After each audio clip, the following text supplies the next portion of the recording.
Meus caros, Gospel News no ar, da edição do dia 11 de fevereiro de 2020. Na apresentação e produção desse que vos fala, Bruno G.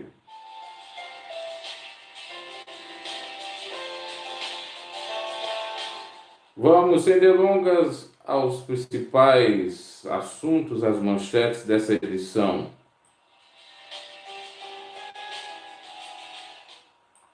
Pastor é flagrado furtando dízimo de fiéis.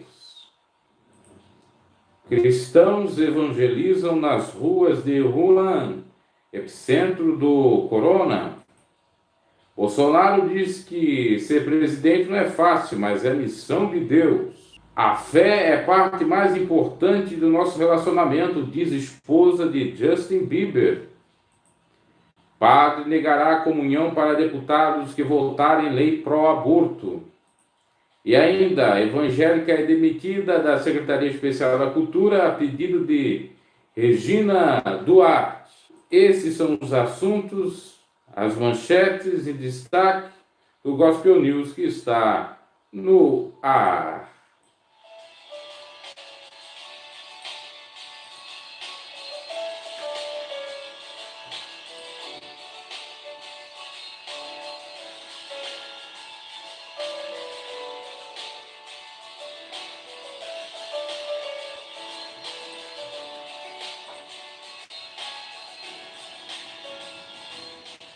Vamos à íntegra das notícias e o respectivo comentário. Começando por essa aí que está no título do Gospel News. Pastor é flagrado furtando dízimo de fiéis da Igreja Universal do Reino de Deus no interior de São Paulo. Um pastor evangélico de 36 anos foi flagrado por câmeras de segurança furtando 2,9 mil reais, ou seja, 2.900, do dízimo de fiéis em uma unidade da Igreja Universal em São José do Rio Preto, a 441 quilômetros de São Paulo. O crime foi descoberto após o pastor responsável pelo departamento financeiro da igreja perceber que parte do dinheiro que ficava em uma sacola havia sumido e recolheu as gravações do sistema de monitoramento e descobriu a autoria do furto. De acordo com o boletim de ocorrência, o suspeito foi chamado pela colega para dar explicações sobre o caso e confessou o crime. Ele assumiu que realmente pegou a quantia de R$ 2.900 e que também teria cometido outros furtos anteriormente, informa o registro policial. Após a conversa dos pastores, o suspeito devolveu o dinheiro aos cofres da igreja. 10 horas mais tarde, os religiosos foram até a central de flagrantes da cidade para registrar o caso. Em depoimento, o suspeito confirmou toda a história narrada pelo pastor que fez o flagrante. O artigo 155 do Código Penal brasileiro prevê prisão de 2 a 8 anos para quem comete algum tipo de furto. Apesar do crime, o pastor que pegou o dinheiro da igreja foi liberado após o registro do boletim de ocorrência. O delegado de plantão alegou no BO que, apesar de o delito ser passivo de prisão em flagrante, não foi possível prender o pastor, já que o registro não foi feito logo após o crime e que não houve perseguição contra o suspeito. A vítima, a igreja, não teve qualquer prejuízo, bem como o crime não foi cometido com violência ou grave ameaça, e por essa razão, por hora, deixa de se lavrar o auto de prisão em flagrante. Justifica. Então aí, o senhor pastor, o obreiro da Universal, roubando a Universal. Mas tem um provérbio que diz, ladrão que rouba ladrão tem 100 anos de perdão. Vamos ver se ele mexe comentar, né? Porque o senhor Edir Macedo é o pregador da teologia da prosperidade. Indiretamente, ele furta as pessoas.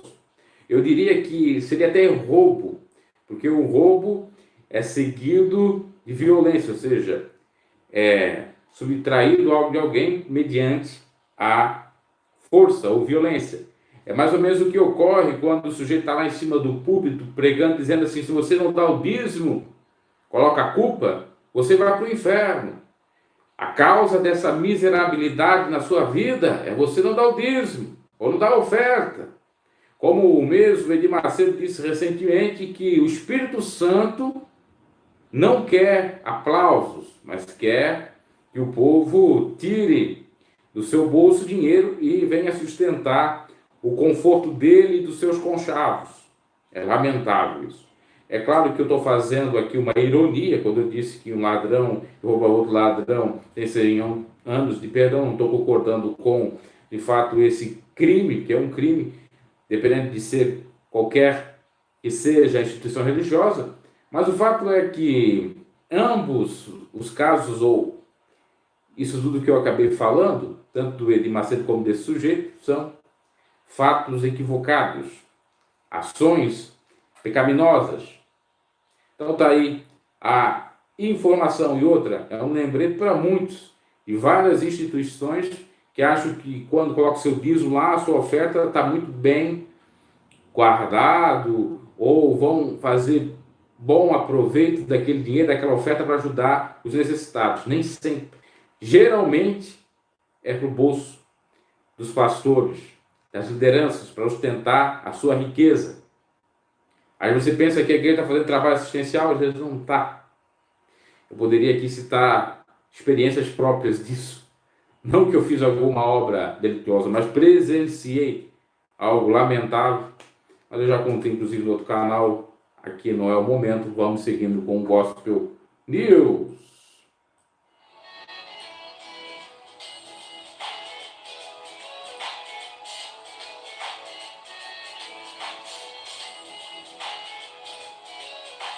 Bolsonaro, em entrevista ao pastor Silas Malafaia, diz que ser presidente não é fácil, mas é uma missão de Deus. Na segunda parte de uma conversa gravada pelo pastor Silas Malafaia com o presidente da República, divulgada na noite dessa segunda-feira, dia 10 de fevereiro, os dois falaram sobre temas sensíveis, como a morte de Marielle Franco e dentre outras coisas pertinentes ao governo. O tema foi levantado pelo líder da Assembleia de Deus, Vitória em Cristo, que relembrou o fato de Bolsonaro ter sido associado ao assassinato da vereadora do Rio de Janeiro, quando uma reportagem da Rede Globo afirmou que um dos suspeitos estava no condomínio onde morava Bolsonaro e teve sua entrada autorizada por ele.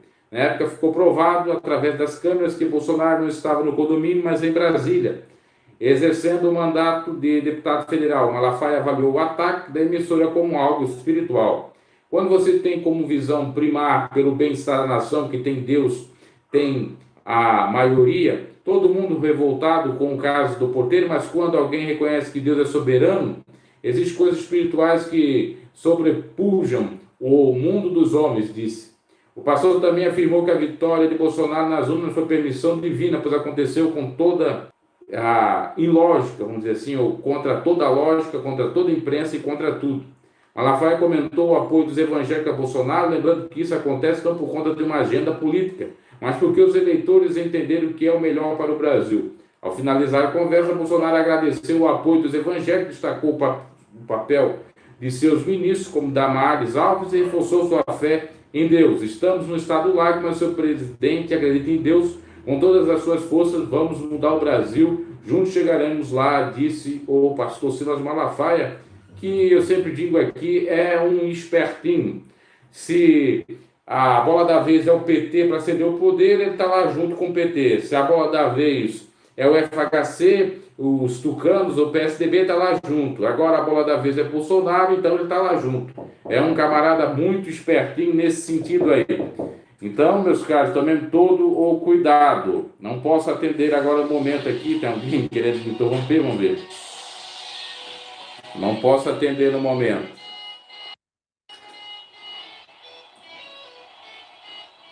Então, meus caros, voltando aqui, tive uma interrupção. A grande questão é o seguinte: política e evangelho combinam? Não. Política e Jesus Cristo combinam? Não. Igreja e política combinam à luz daquilo que Cristo pregou? Não. Mas eles querem, porque ganham, além do poder espiritual, também o poder político. Eles têm força nesse sentido. Vamos seguindo aqui com o Gospel News. Baixou agora veio a música. Vamos lá com mais notícias aqui. Cristãos evangelizam nas ruas de Wuhan, epicentro do corona. O número de vítimas fatais do corona já passou de 900 na China. Mas em um risco iminente de contaminação tem impedido de um grupo de cristãos falar do amor de Deus pelas ruas, a cidade epicentro do vírus. A informação foi compartilhada pela correspondente da CBN na Ásia, Lucelle Taluzan, que deu detalhes sobre a ação. Eles estão nas ruas doando máscaras e ao mesmo tempo falando de Jesus e levando esperança. Eles são muito corajosos, disse ela. Eles dão máscara e dizem que são cristãos e compartilham o amor de Cristo. E apontam para Jesus para trazer esperança para eles e suas famílias em toda a China. Esse é realmente um avanço, contou. Wuhan tem 11 milhões de habitantes, está localizada na província chinesa de Hubei. Há cerca de 2 meses a doença começou a espalhar, causando problemas respiratórios que podem levar à morte. Pelo menos 34.546 pessoas foram infectadas e acredita-se que esse número seja mais alto. Na semana passada, o pastor chinês que vive em Wuhan, identificado apenas como pastor de Wuhan, escreveu à comunidade internacional da fé pedindo oração, pois apenas o milagre poderia salvar a cidade. É evidente que estamos enfrentando uma prova de nossa fé, escreveu o pastor. A situação é tão crítica, mas confiamos nas promessas do Senhor, que seus pensamentos para conosco são de paz e não de maldade, Jeremias 29:11, e que ele permite um tempo de provação para não nos destruir, mas para nos estabelecer. Há um caos do corona confirmado em pelo menos 12 países, inclusive nos Estados Unidos, e o medo do avanço da doença tem feito países investirem em soluções. É muito importante a oração mesmo, até porque lá na China eles adoram vários outros deuses. Tem um partido comunista que acaba restringindo atos públicos dos cristãos, não sei como não estão restringindo aí. Agora talvez eles apelam então para a crença e aceitem por conta dessa situação toda, mas fato é que pode ser um trabalhar de Deus para que aquele povo se renda ao Senhor. Lembrando que muitos cristãos já foram mortos, porque se não negar a fé no sentido de aceitar o que a liderança comunista quer, o que o Partido Comunista quer, você acaba realmente padecendo. Lá eles confiscam Bíblias, não pode ter um culto como nós temos ao ar livre, tem que ser, claro que vai depender das províncias, dos locais, mas tem que ser tudo camuflado, tudo escondido, e talvez venha essa problemática aí para que eles acordem e venham aceitar a Cristo. Lembrando que a China é um país com mais de 2 bilhões de pessoas, ou seja, o maior país, o país mais populoso do mundo. Aí muitos vão entrar naquela questão de teoria da conspiração, eu não quero adentrar aqui, que pode ter alguma coisa a ver, mas não é bem a verdade. Então tá aí o comentário referente à questão de termos cristãos evangelizando lá na cidade epicentro. Os brasileiros já vieram do Brasil, estão em Anápolis, estão fazendo aí a quarentena, alguns estão fazendo até em casa, ou praticamente todos, né? E é isso que nós temos de informação. Aliás, o tema corona, não posso nem falar aqui no YouTube, que ele desmonetiza todos os vídeos. Coisa ruim ou coisa que serve para alertar, o YouTube não quer saber. Mas vamos lá, vamos seguindo aqui com o Gospel News. A fé é parte mais importante do nosso relacionamento, disse esposa de Justin Bieber. Em entrevista à revista Elle, a modelo Hailey Bieber, esposa do cantor Justin Bieber, falou sobre sua fé e como acreditar em Deus foi importante para que eles suportassem o primeiro ano como casal.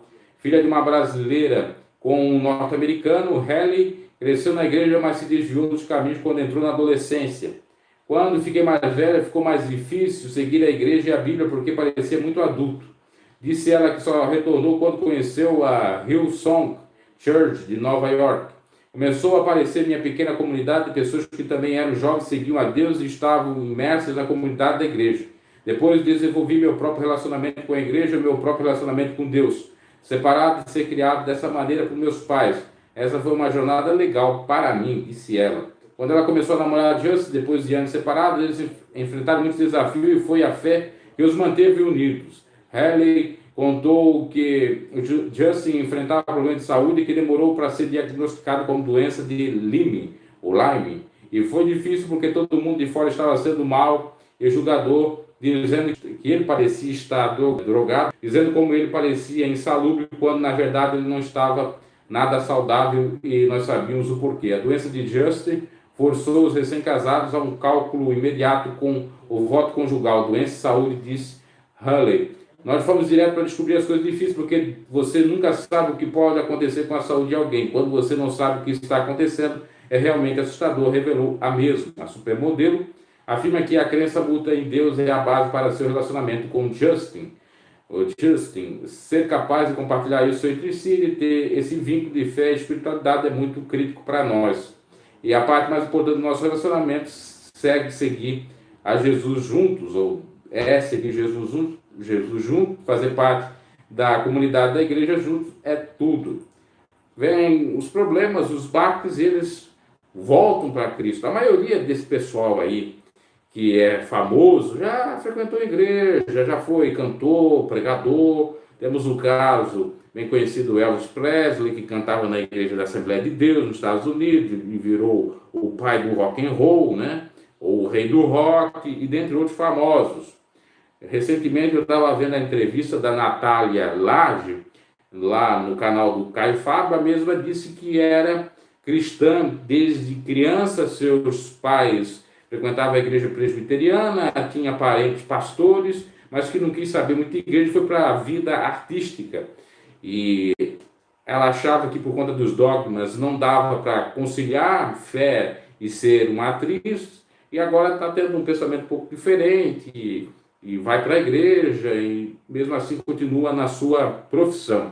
Agora, um fato interessante, que outrora, para você ser cristão, você tinha que abandonar aquilo que seria pecado. Por exemplo, você era um astro de cinema, tinha que abandonar o cinema e se dedicar ao Senhor. Hoje em dia não se deixa mais a vida de astro de cinema e se tem fé. É uma moda que eu, às vezes, vejo como uma certa perversidade.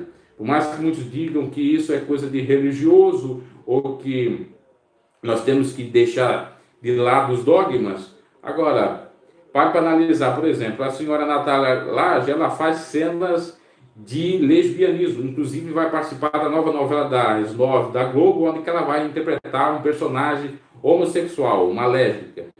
Tem cena de nudismo. Como é que você vai conciliar a sua fé interpretando um personagem que é contra essa fé? Meio complicado. Só que para o evangelho underground, o evangelho liberal, o evangelho do só love, tudo é permitido. O evangelho pernicioso, que o senhor Caio Fábio é embaixador desse evangelho, até porque ele tem filhos que são homossexuais, aliás, só tem mais um, porque o outro acabou lamentavelmente falecendo, então ele defende em causa própria. E aí atrai todo mundo, acha que é tudo legal, bacana, inclusive está apoiando aí a escola de samba Mangueira.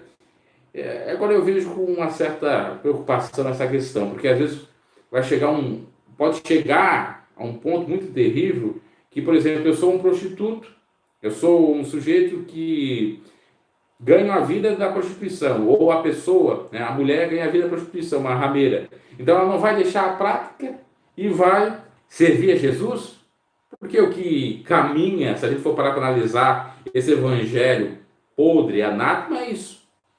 E Jesus disse para Maria Madalena, vai, não peques mais, ou seja, era para ela abandonar aquela vida de rameira. Não é para ela continuar lá e aceitar Jesus, né? Ou, melhor dizendo, ficar com Jesus e continuando naquela vida. Tem que ter a transformação, a mudança. Então esse evangelho aí é muito pernicioso, que tem que ter mudança, regeneração, transformação, nova criatura. Parece que não há. Bom, vamos seguindo aqui. E pense bem, tem projeto no Brasil para legalizar a profissão mais antiga do mundo, para legalizar a prostituição. Então imagina, se for legalizado no Brasil, hipoteticamente falando, então eu aceito a Jesus, já tudo bem, eu continuo aqui. E pasme, já existe até motéis, atrizes pornôs que dizem que são de Jesus. Vamos a mais uma notícia aqui. Padre negará a comunhão para deputados que votaram em lei pró-aborto. Legisladores democratas do estado de Rhode Island, Estados Unidos, não receberão a comunhão se for para a igreja. É isso que promete o padre em protesto ao apoio deles para a lei pró-aborto, favorável ao aborto.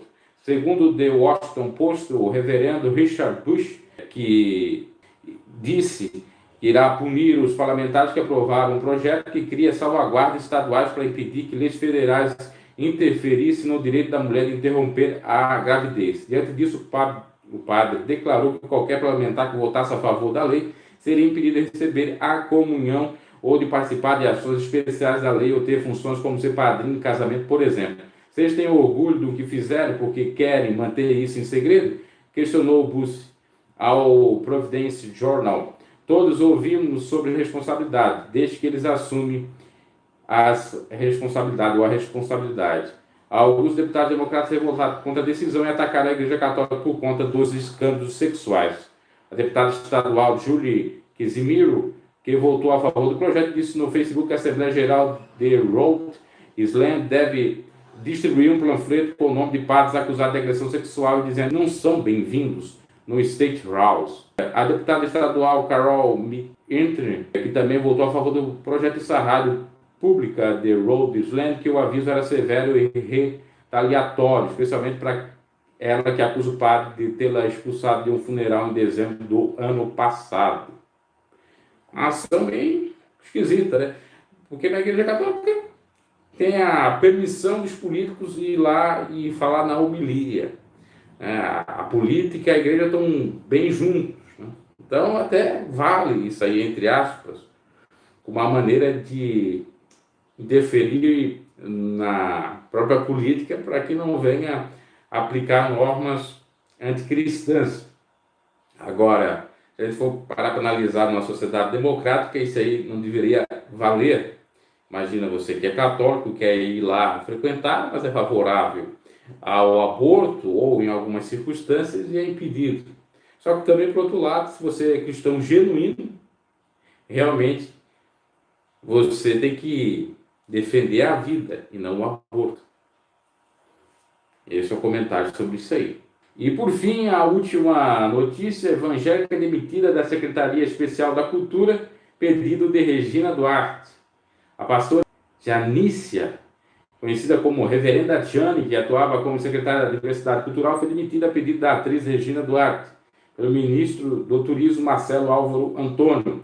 Apesar dos motivos não serem claros, Regina estaria insatisfeita com a atuação de Jane, que não estaria atendendo decisões dela, que ainda não assumiu como secretária por questões contratuais com a Rede Globo.